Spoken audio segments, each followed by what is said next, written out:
नमस्कार, माझं नाव आद्या अश्विनी अजय दरेकर. मी इयत्ता 4थी मध्ये शिकत आहे.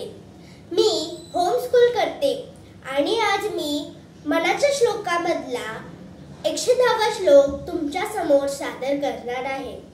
तुटे वाद संवाद त्याते म्हणावे, विविके अहंभाव याते जिणावे.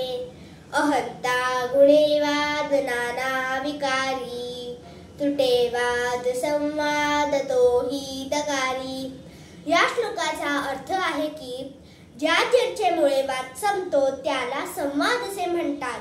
प्रत्येक माणसाने आपल्या विवेक बुद्धीने आपला अहंकार यावर ताबा मिळवावा. जर आपण कोणताही संवाद अहंकाराने सुरू केला तर तो संवाद क्रोधादी अनेक विकार उत्पन्न करतो. जसे की वाद म्हणूनच विवेक बुद्धीने केलेला संवाद हा नेहमी हितकारी असतो. अनुराधा मॅडमनी अशा प्रकारे श्लोकांचे अर्थ सांगितले आहेत, म्हणून मी त्यांची खूप आभारी आहे. धन्यवाद.